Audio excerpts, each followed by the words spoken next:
Welcome to the Women in Business radio show with Sian Murphy, connecting women in business around the globe. Hello and welcome into the Women in Business radio show studio. I nearly got it wrong. It's it's not looking good, is it? I can't even take these teeth out. I'm sort of stuck with them. So welcome into the studio. I'm Sian Murphy. Welcome to my co-host Adelle. Say hello, Adelle. Hello. Morning. So what are we doing today? We have got two fantastic shows lined up for you. Well, we think they're fantastic anyway, and we hope you do. So first off in the studio, we have got Mark Jennings, who is... I ought to know who he is. How would you like to be introduced? It says on the form, nothing is there. Nothing. I'll just leave it to your imagination. Nothing. Mark is a WordPress expert. I'm sure he must do more than that. So we are going to be talking about WordPress websites. If you are thinking of getting a website, or you already have a website, you may be thinking about changing to WordPress. There's a lot of stuff out there talking about WordPress, saying, "Oh, it's really free, it's cheap, it's really easy to do." Well, Mark is going to be telling us perhaps the other side of the story and telling us the truth about WordPress and really it is a fantastic tool, but really perhaps what you need to consider before you dive in thinking everything is going to be free, cheap and wonderful and really easy to do.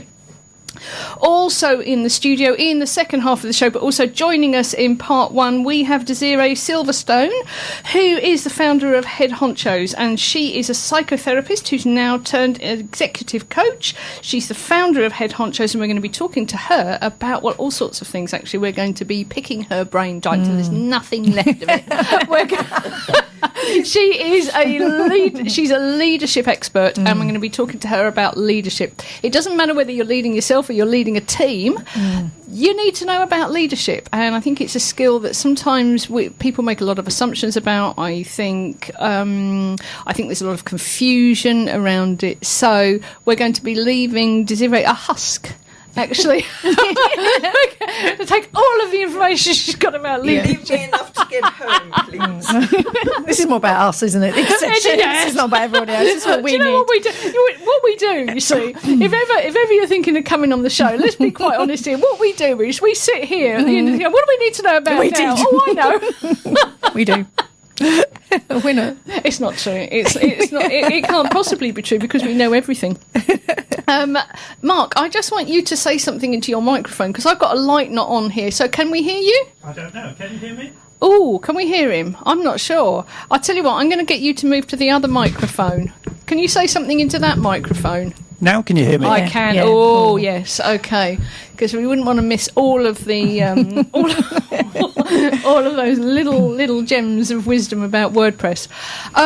So, shall we have our... we do have some stuff that we need to get through first of all, don't we? A little bit of sort of housekeeping. Do you want to start off, Adelle? Because I've lost my notes and I can't see them. Okay, so first of all, the most important thing is how can you listen? So you can listen to us on Spotify, Audible, Apple Podcasts, Spreaker, and new this week is even Classic FM because we had a contact from somebody, didn't we? Yes, so we are getting there. Yes, we're also on iHeart, but I have absolutely no idea how to find us. I've got a feeling that you can only listen to certain things on Heart in certain countries, and it could be that you can listen in the States on Heart, but you can't listen in the UK. I know that the listeners are coming through from Heart because I see the statistics. So perhaps that's it. It's another little mystery solved. Absolutely. And you can connect with us on Twitter, which is Wib Radio Live. Instagram is Women in Business Radio. Facebook and LinkedIn is the Women in Business Radio Show.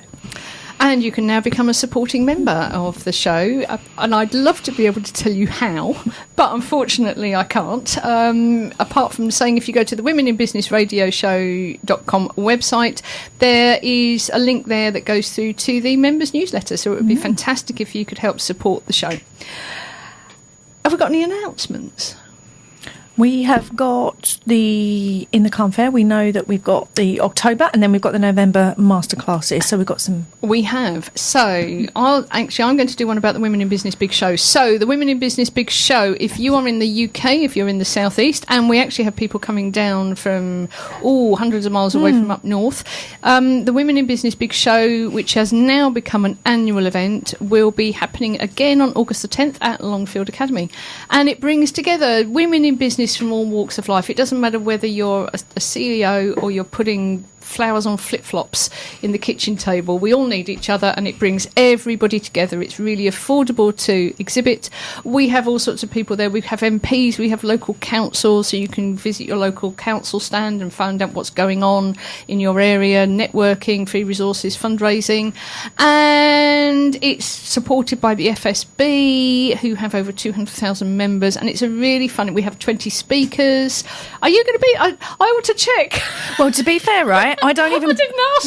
No. This is how. No, I don't even book my annual holiday until I know where I'm going to be in the big show. So you come first before my annual holiday. So yes, I will be no there. No pressure. I will be there. Of course, I'm there. So Adelle will be there. Adelle, you'll be able to find Adelle in the fit. Well, I'm not sure whether we're going to have Fit for Business. We're going to this mix it year. up I'm a going to bit, have a bit aren't of a. Yes, we will be having as many speakers as we normally have. So we have at least 20 speakers and workshops. There'll be networking areas, but we are going to be mixing it up. We're mixing it up a little bit. So expect something slightly different this time round. Just slightly different. So that's the Women in Business Big Show on August the 10th. It's currently, you can find it on Eventbrite if you go and search for it. You can look at the website, the Women in Business Big Show, and there are sponsorship opportunities as well. So if you want to get involved and you don't feel that you can actually be there on the day to exhibit, well, we can still involve you. Yes. Sponsorship opportunities go on for a full year, so it's not a sort of one-hit wonder on the day. There are lots of different ways that you can get involved. We've got another event, haven't we? We've got the menopause event at In the Calm. Yes, we have. Okay, so at the In the Calm event, the Psychic Health and Beauty Fair, which is it runs monthly at Rainham Academy on the 4th Saturday of the month. On November what date is it? Do you know? It's you doing it. You should know. 25th-ish. Yeah, It's a Saturday. 4th Saturday of the month. Yeah. Preparation needed. Adelle is going to be running a workshop about menopause. I am. What are you going to be doing at it? So what we're going to be doing is we're going to discuss how menopause happens to our body, but more important, we're going to work with solutions. So solutions to help us manage our body and our brain, why, we do have the impact of our hormones, and it can affect the way we think, with brain fog, we can feel tired, fatigue, etc. So I will be helping women basically feel stronger and also be able to think clearly at that event. But you will go away with solutions and also there'll be some activities on the day. Sorry. Activities on the day? What do you mean activities on the day? It's not play school, is it? No. It'll be 10 minutes stronger a day. So I'm going to be able to give people so I'm going to be able to give women some routines that they can fit into their day, both for their physical and their mental strength. And I actually have something relevant about that, and I was chatting to Adelle about it. So I'm never quite sure. I'm about 60. I'm getting on a bit, and I fell over the other day. Not badly. I slipped over at one of the events, and I sort of landed on the floor. Nothing was broken, so I was fine. However, my body really didn't react well to landing with a bump. And those of you who read my newsletter will see I actually wrote about it in there, because it dawned on me. I don't often fall over because I've got quite good balance. And it dawned on me that actually I'm not used to falling over, and that I don't do anything that prepares my body for any jarring at all. So I do quite a lot of walking. I do yoga. I do quite a bit of swimming. But I don't play like I would play in the playground. I don't jump off a swing. I don't jump off stairs. I don't really jump off. In fact, I'll try to avoid moving too much at all. I certainly don't jump off stuff. But that my body reacted far worse than it should have done to actually having that sort of jarring jolt. So I wasn't hurt physically, nothing was broken, nothing was really particularly bruised, but I felt really crappy because I'd had this knock. And so I said to Adelle, I need some help. What I need to do is to build back some jarring into my body, but without actually, because I have issues with my bones, I've got problems with my bones and all that sort of thing. I do have to be careful. I can't do too much. No. Otherwise, I have an issue, I have a problem. So how can I build back in that sort of resilience so that I can fall over?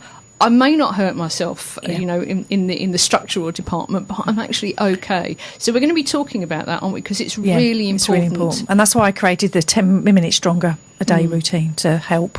with functional movements and the things that we take for granted. But as we get older, especially with the impact of menopause and estrogen on our bones and muscles, is so important. So does the 10 minutes stronger, does it deal with that sort of like jumping up and down and potentially falling over thing? Yep, it does. Yeah, okay. Yeah, I've done the boring bit with all the science behind it, and absolutely, it does. So also, talking about the Menopause Workshop and putting you on the spot, is it going to have any support or any ideas for women who can't actually take HRT, Yes, yeah, who can't absolutely. take estrogen? Absolutely. Because there's a lot of us that are in that situation Yeah. who've had some, a cancerous condition which is linked to estrogen. I'd love to have HRT. I'll tell you what, I'd snatch it out your hand. It would be gone quicker than you could, you wouldn't see the going of it. But I can't. No, this everything that I work through it doesn't matter. It's not based around that. Everything is around, it works for all women. Okay, are you enjoying this, Mark? Sorry. Great. Tell me more. No, it works. It is, yeah, absolutely. Because then HRT is a supplement, it's a choice, but this is not what all my work is focused around core functional health. Okay.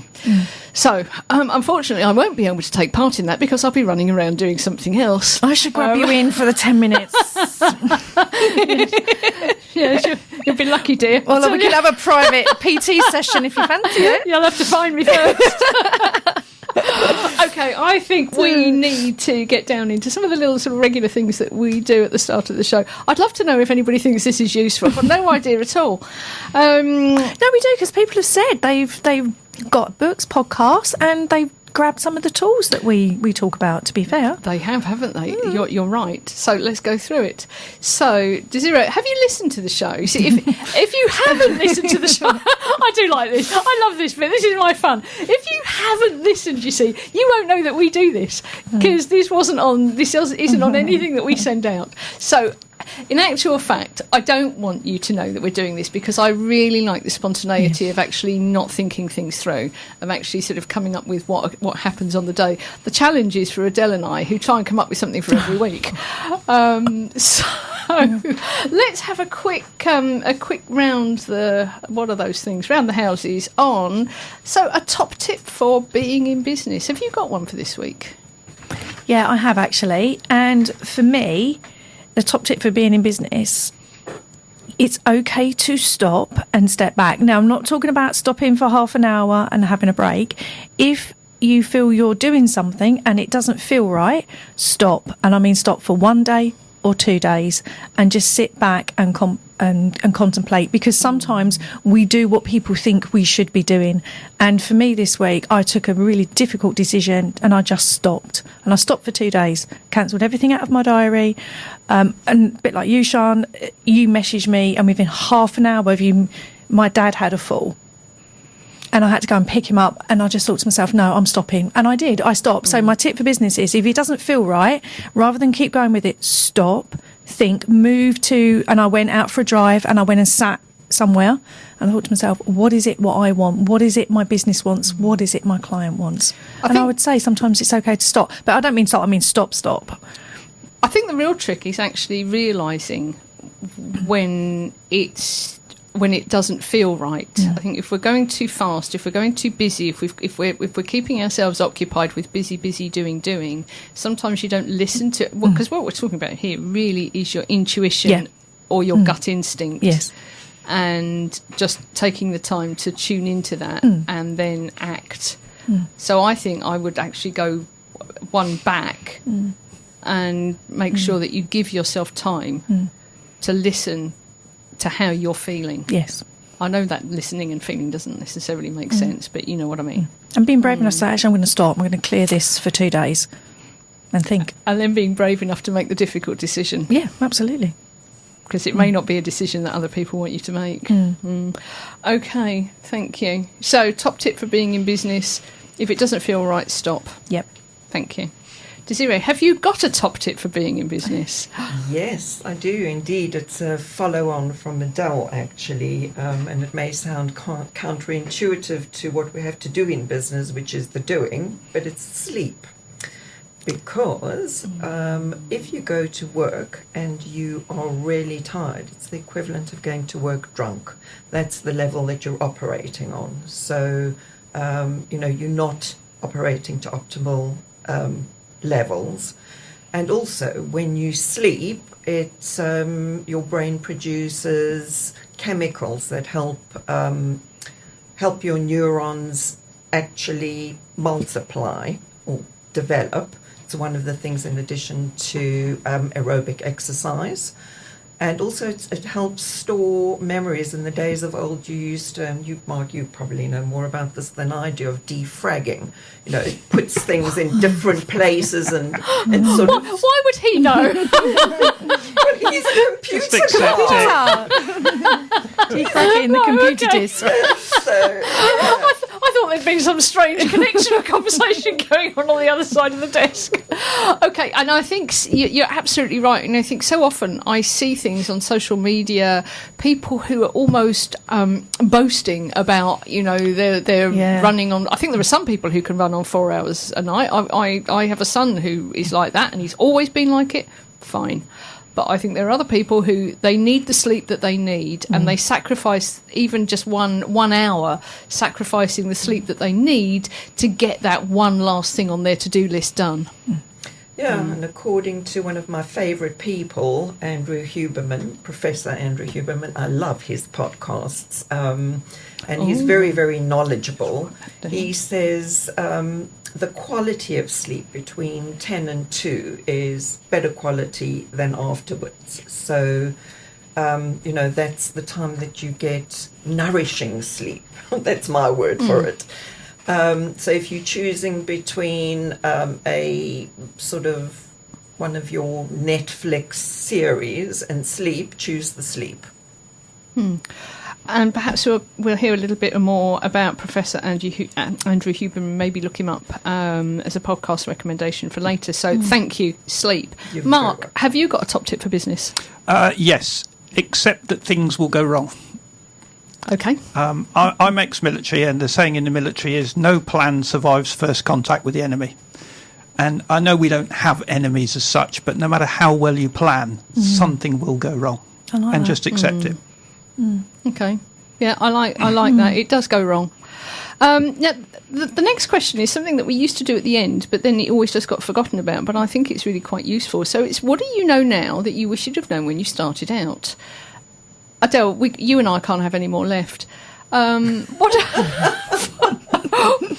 do you know, Desiree? What do you know now that you wish you'd have known when you started out? I think that people are people, because when I started out, I used to get very intimidated by titles, which closes down your thinking and your ability to be authentic. And I think it's so important to be authentic, because people pick up if you're not authentic. So I think whether you're meeting a president, a CEO, or the man in the street, people are people. Yeah. Okay. It's that old thing about imagine them in their underwear. Yes. Please No. don't do that. But you're right. I think sometimes we forget to do that, don't we? Yeah. Thank you. That's a really, really useful tip. Mark, what do you know now that you wish you'd have known when you started out? I think back to what I just said earlier, and that is don't expect to know everything. You know, you're going to make mistakes, and you just need to go and find somewhere to get the information to get over it. Don't just think you can muddle through. Okay. Yeah.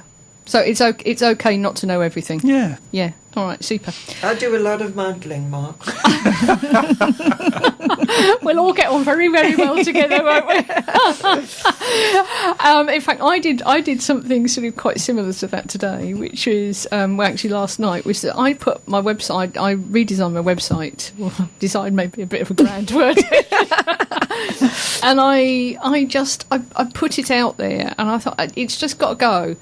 And otherwise I'll be looking at it and fiddling with it and doing stuff with it forever. And sometimes it just had to go. And it was a bit muddling, but it's out there. And now it'll just get better. Yeah, well, I just don't get this is a good website. To me, a website's a website. Sorry for all the fundies out there that are squirreling away. I think there are certain things that I think there are some people and some websites that can get away with spelling mistakes. I think there are others that can't. I think the structure, I think sometimes the readability and how you move through it is something that we don't think about very often when we're visiting a website, until such time as actually it doesn't work and you can't find your way through it, and then it's not a good website. Yeah, that's true. I think I'm talking about more from like the look, the designs. Yeah. To me, they all kind of samey. They are if you're not. Yes, I think they are if you're not careful. I don't think mine looks like anybody else's. I don't think anybody else would want theirs to look like. You can ask Mark to design it. Well, I think that's something that, in fact, that's an excellent question that I hadn't actually thought of. Is what is the difference? And I'm saying this now because I want sort of Mark to answer it. But when we get on to the key topic, what is the difference between a web designer and a web developer? Because they're actually, to my mind, two very, very different things, and I think we'll distinguish between that later. But have we got anything else to cover before we get into the main discussion topic? Because quite frankly, WordPress, I don't know how we're going to drag that out for another just over half an hour. I don't know. What do you reckon? Can we? Good question. do you think we can? Yeah. Yeah. Mm-hmm. Okay. So, Mark, let me introduce Mark properly. Mark Jennings. Who are you? See, this is a lesson. You haven't filled the form in properly, have you? Because you haven't filled the form in properly, we don't know who you are. That's very sad. Are you? So, Mark is the director of Stormchasers Digital. Correct. WordPress specialists. So, tell us a little bit about what you do and who you work with. Okay, so essentially we make WordPress work. That's our strapline, I think, for want of a better description. And we work with business owners that now need to sort of move on. They've had the little brochure website and they now need to move on and do something else with it. So one of the services we offer is that we keep it secure and we keep it optimized so it's up and people can visit it. There's nothing worse than having a website that when you send people to it from your social media or something, it doesn't work for whatever reason. Okay, so that's one of the first things that we do. But I suppose, it's people that are looking to expand, shall we say, as far as their website is concerned. And I don't mean just adding more pages. It could be that they want it to now perform a secondary operation. And it may even be that is going to become the primary operation in the long run. So I'm talking about things like putting in a learning management system, for example, to deliver courses. Okay, so I think we need to talk a little bit about WordPress. There's no point in me pretending that I don't know about WordPress, because I do know about WordPress, and I actually know quite a lot about WordPress. I also know some of the myths and some of the things I see people saying about WordPress, and I've seen it in government documents for startup businesses as well, where it will say things like, go and set up, and when you're starting up, don't spend money on a website, go and get a WordPress website for free. And it is free, isn't it? The software, yeah, it's free. But it's like the saying goes, there is no such thing as a free lunch. So somewhere, something has to happen. So you either input your time or you input your money. So it's not strictly free in the overall sense of the word. But for you to dip money into your pocket to have it, no, it's free. And there are two different types of WordPress, aren't there? So, and I think that's also another place where people get confused. Yeah. So there's WordPress.com, which is you build your website on WordPress, and then there's WordPress.org, where you take WordPress and build your site on your infrastructure, let's say, for want of a better word. So I think WordPress.com is actually a lot easier to use, isn't it? If you're just sat there and you're typing stuff in and you're setting stuff up and you're doing a layout, it is a lot easier to use, and you don't have to host it, do you? They host it. No, they host it, and they look after an awful lot of the things that you would have to do yourself if you want to put it onto your domain name. Yeah. And so do you think it's fair to say that if you were starting up and you didn't have a budget for a website, and I think you need to think about whether you need a website. I think there are lots of other alternatives to actually, I know lots of successful businesses who don't have a website. So if you do want one and you are having one, I think it's fair to say that WordPress.com is actually fairly easy to start if you don't have a lot of technical knowledge and you don't really know what you're doing.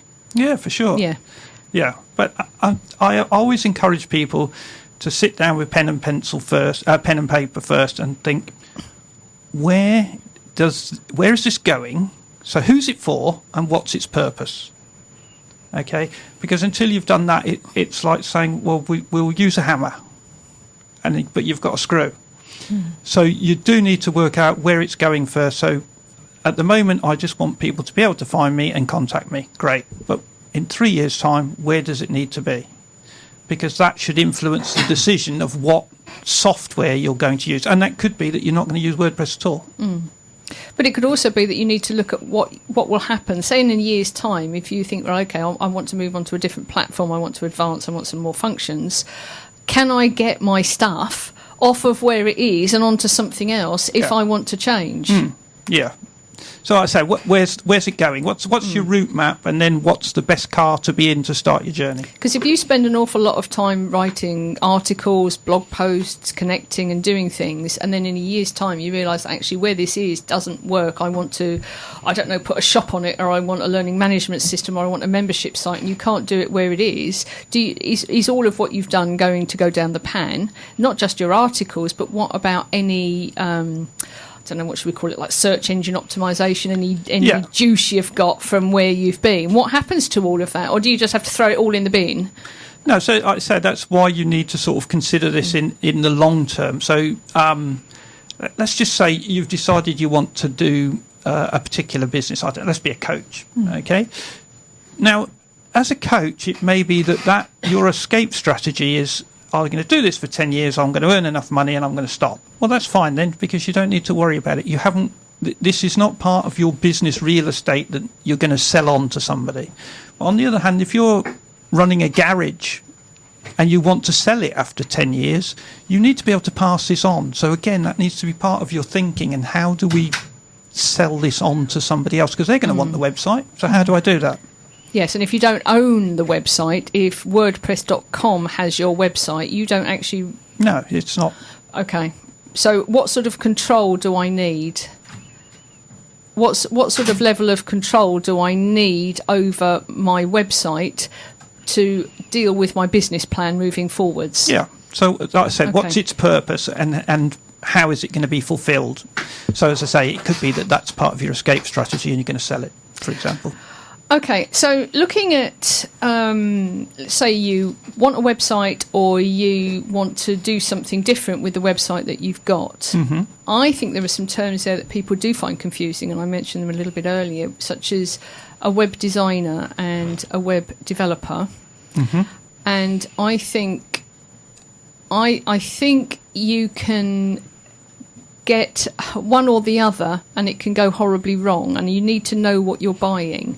So what would you say is the difference between a web designer and a web developer? I suppose from my perspective, it's the designer is how it looks for the audience, and the developer is the one that makes sure all the buttons go to the right places. And also it works, and the software. So the functionality, and it's fast enough, and it's secure. And you need to understand. I think this is where I've seen it going wrong before, from my sort of strategic view of what's happening, is that people are buying a web designer, but then it's not very fast, and it doesn't work very well, and it needs maintaining, and there's never been a mention about how it stays maintained and it keeps working, or perhaps the hosting isn't stunningly good, but they've got a fantastic looking website, but that nobody can see it. On the other hand, you may get a developer who may be able to put up a fairly standard thing, but design is a mix of branding and images and all sorts of things. And you need a specialist. If that's the route that you're going down, if you're not going to have something that's on a template, you need a specialist for that, don't you? Yeah, for sure. Yeah, so understand what you're buying. So you're a developer, aren't you? Yes. Okay. Yeah. So nobody would come to you and say, hey, can you do me a fantastic brand, and let's do this? Well, I hope not. No. Okay. if they did, so when somebody comes to you and they're saying, "Okay, can you put me? I need a website." What are the first things that are going through your mind, and what are the sort of questions that you ask people? And what should people who are looking to buy, what should they be expecting this person to say to them? Apart from, that'll be 10 grand, Mrs. Please pay here. Again, as I said, what's its purpose? So who's it serving? What's its purpose? And now we need to start thinking about what the business does. So what problem does the business solve? Because that's the message you need to get out there. And then it's things like what's a must-have, it would be useful to have, and it would be nice to have. Because obviously you've got a budget in mind, and we need to make sure that the must-haves are included. Adelle.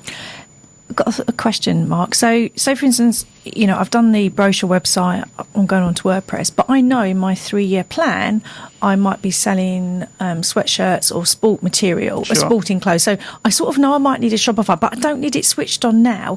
Can you do that as well when you're thinking, actually, I may not have, it's not quite in the plan, not quite got the money yet, but I know I need it. Can you build that future growth into it as well? Yeah, so it is out of the box, sort of future proof from that perspective. Okay. Yeah. It could be a brochure site. It could be eBay if you wanted to reconstruct eBay. That's the sort of flexibility of WordPress. Yeah. But like I said, it's what's necessary now. What would be nice to have, and what would that would make it look really glitzy. So if you think of it again, it's back to your plan and what you're trying to achieve. So I want it to be this now, but in 3 years, I want it to be... Sell my sweatshirts as well. Yeah. It's doing the core job. You've thought about this for your business, so you should think about this. You should have the same sort of plan for your website. Yeah, how's this going it. to integrate? The two of them work side by side. They're not completely separate items. No, that's good. No, I think that's a really good point, because sometimes we have our business vision and we know we're going to do X, Y, and Z. And when you put your systems infrastructure next to it, they could even be big problems. And actually, your systems infrastructure can't even begin to cope with what your business strategy wants to be. Yeah. So you need to be flexible in your business strategy, and you should take sort of the same approach with your website. Yeah. It's yes, I want people to be able to find me and be able to find out about me and to send me an email. That's right now. But as you said, where are we going with this? Yeah. What's it going to achieve in the long run? As my business develops, will this develop with me? And there are numerous content management systems out there, which is what WordPress is. But you can use it not just to give information to the public, but if you're going to build a team, do you want to contain information in there for them as well? So that it's your content management. Yeah. Okay. Makes sense. Thank you. Yes, because you can have stuff behind a closed door, can't you? Behind a password. So it could be that, that it's team communication, or it could be working with a client. So if you're a photographer, for instance, it could be that you want, or if you're a coach, that you have a particular page that your client can go and have a look at, where there's lessons and things for them to do, and checkboxes and all sorts. Yeah.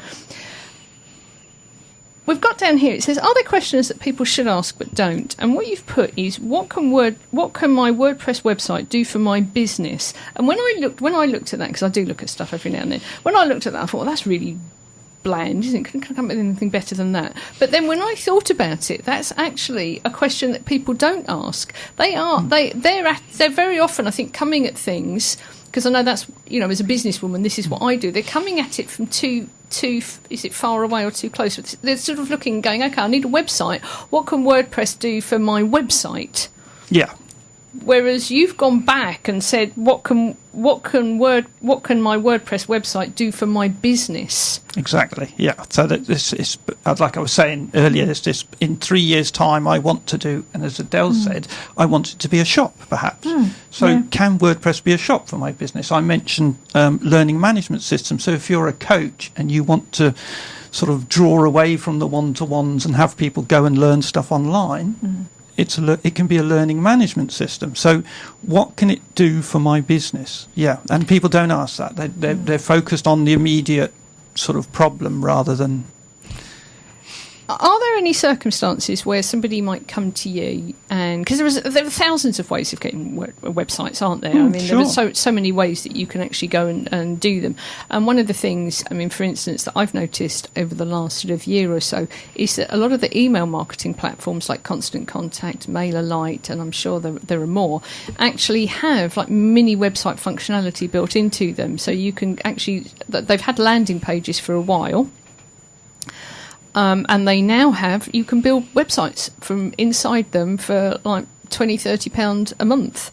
And for some people, that's going to be the better option.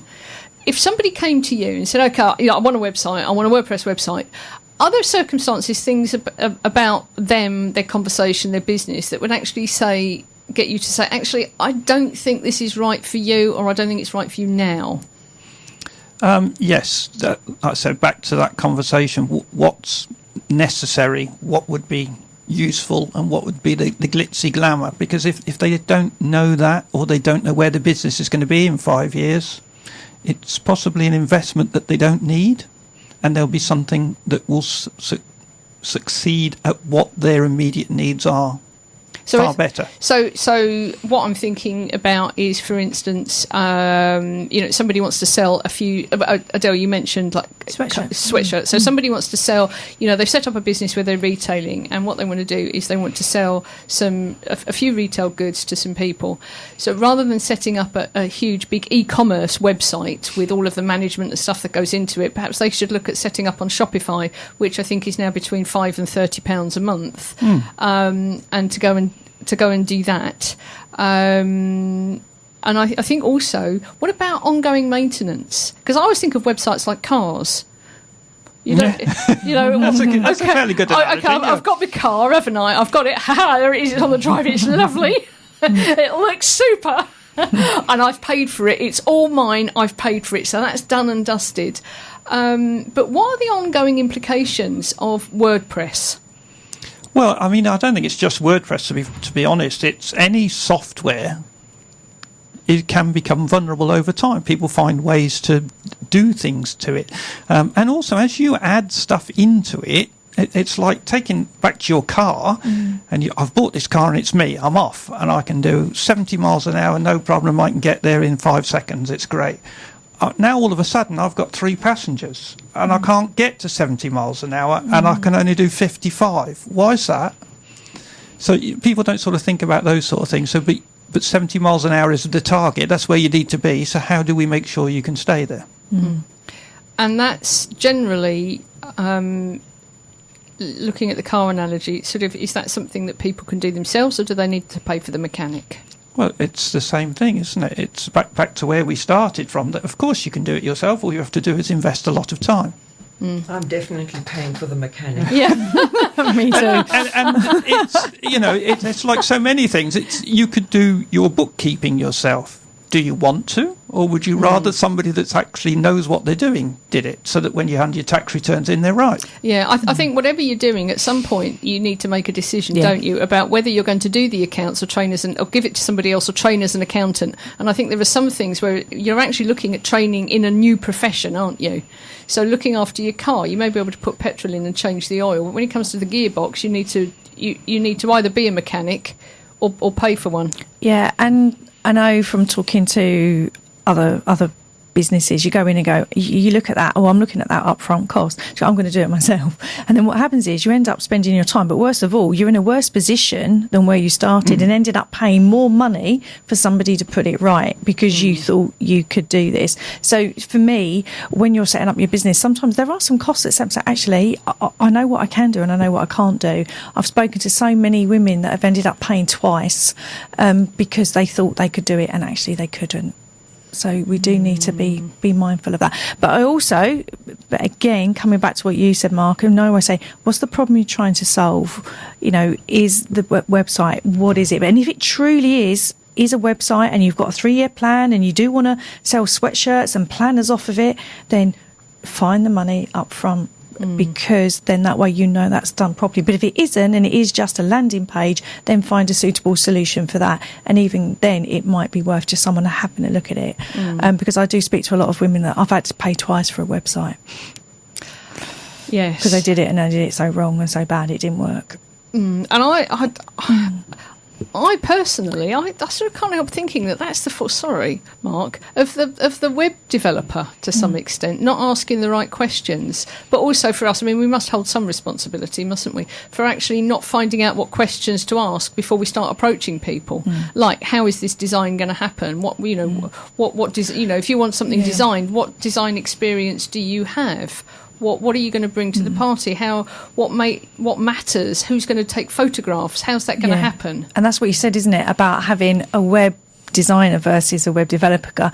Because again, even I made that mistake. I just took some photographs and someone said, no, you need them optimized and have you got a web developer? And I'm like, no. And again, well, isn't it to someone who builds a website? So yeah, you're right, they are two different things, and you could collect a lot of information and then it's not optimized for mobile, which I did once on a landing page and spent hours on it. Put it on my mobile, I was like, oh, that was a waste of time. And I had to redo it because we just work off a desktop and it's not optimized. So I think budget-wise, so if you do have a limited budget, or if your budget isn't going to extend to everything that perhaps you want to achieve, my feeling here is that you need to focus on the development and compromise on the design to some extent, because, and I may be wrong here, and I'm open to criticism, obviously, but I'm thinking if you've got an absolutely fantastic design that nobody can see because the website doesn't work, it's no good. Then it's no good. If you can't afford both of those elements properly, perhaps you should be reconsidering whether it is the right time for you to be getting a website and looking at the other options that are around for you.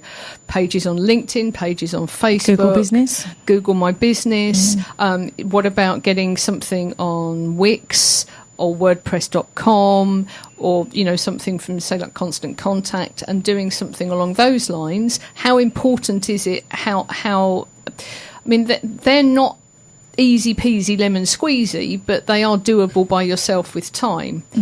But if you're going to get WordPress done, you've got to concentrate. If you're going to get WordPress, I think, or anything that's along those lines where somebody's going into the back end and is hosting it as well, and you're hosting it yourself, you've got to get the techie stuff right, because nobody will see what you've done. No.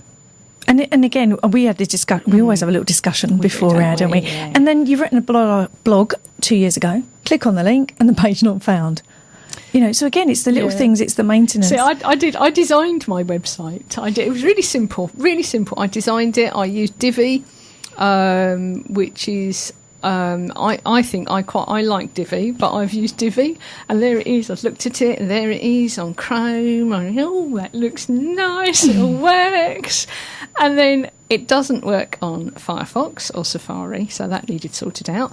It doesn't actually stack well on mobile, so all of that lot sorted out. And it was actually, I sat and fiddled around. I had a lovely time, actually. Images in, it was lovely. I fiddled around and wasted hours. I had a lovely, gorgeous time. I've looked at lovely.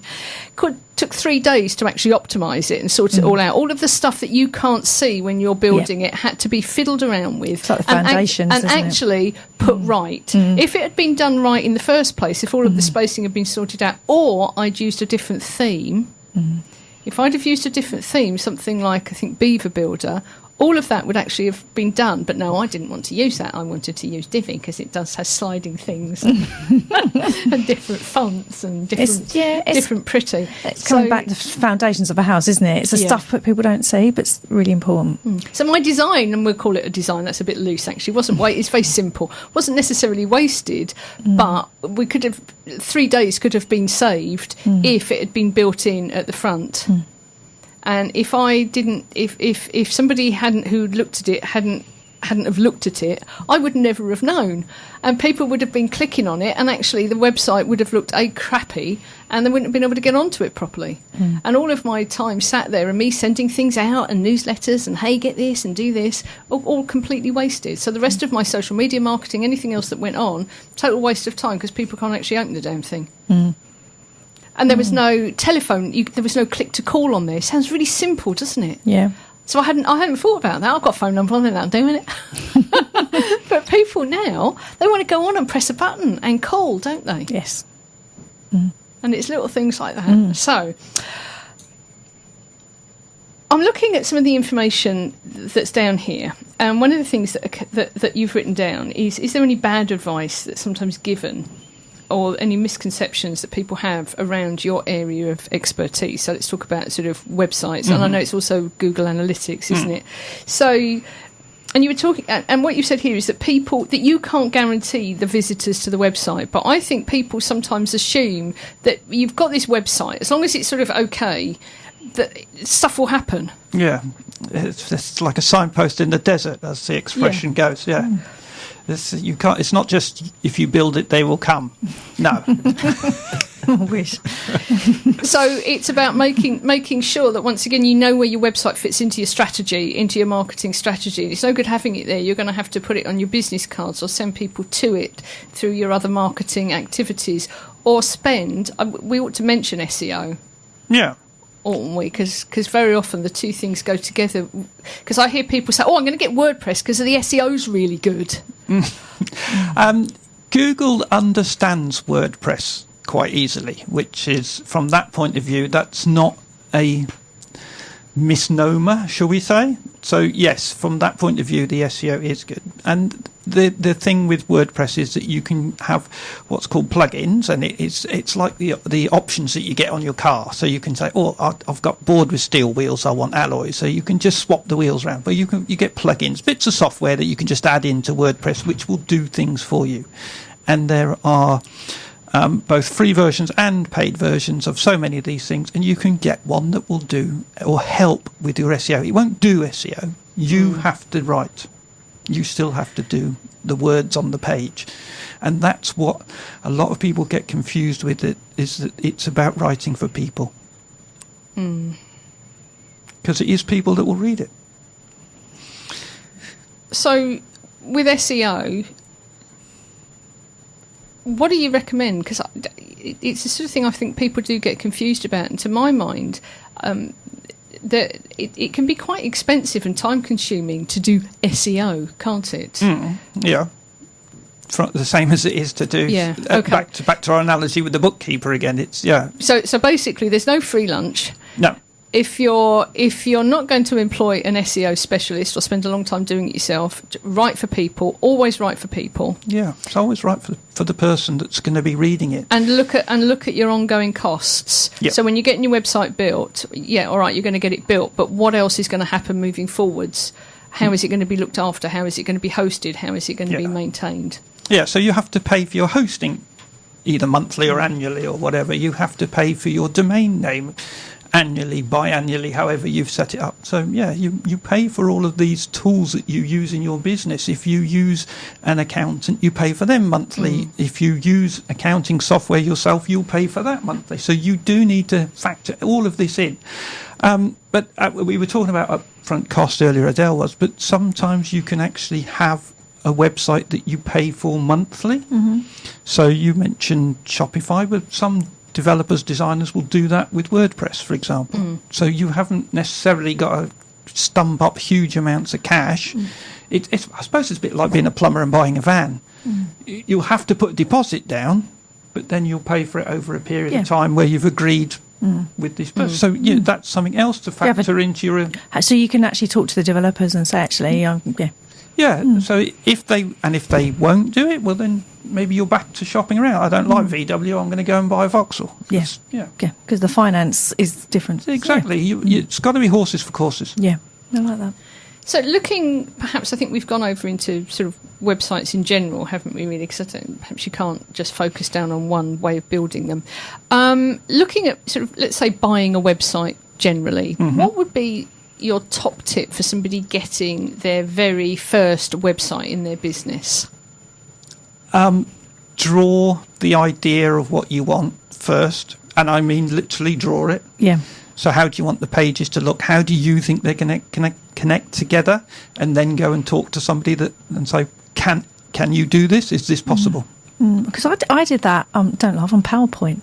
Yeah. I'd used each slide on PowerPoint as what I would look on my website. Yeah.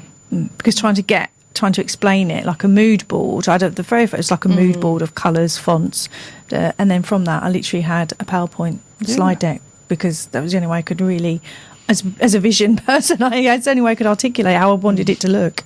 And then they went, well, you could do that, you could do that. So then we worked together, but I couldn't go in with a picture. Yeah, it's very difficult. If you can't visualise it, how can somebody build it for you?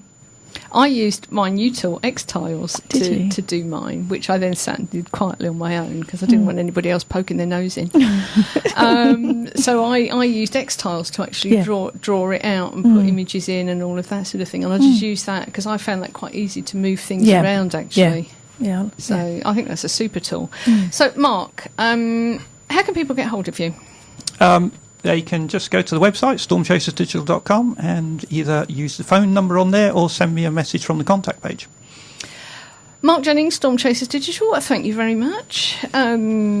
Desiree, we will be back with you in the second half of the show. Adele, you got anything you want to say before we wind up? No, as always, when Mark's with us, I just feel like I just make loads of notes and you get me to think about it. So again, because sometimes I think we don't focus on this side of it, and I always go away with notes, and more importantly, when I talk to other women, I share his advice. So thank you, Mark, as always. Well, I think he's going to be a little bit of a regular geeky slot. There's all sorts of geeky things that sort of go on behind. So there's Google Analytics and numbers. I've become a bit of a numbers freak recently. Actually, I'm putting my hand up because it's not like Mia's. Analytics, and sometimes interpreting the data, which is, I think, can we have that as a topic for the future, please? We can. I'm sure we can get Mark back in a few weeks to talk about Google Analytics. I'm not quite sure how that will work on the radio, actually, but I'm sure we can. I've got some questions. Yeah, I'm sure we can manage. I'll build up my question. I'm sure we can manage something. So, thank you very much, folks. We will see you next week for the women. Oh no, we won't see you. No, we're out next week. We're going to run. Yes. We're out.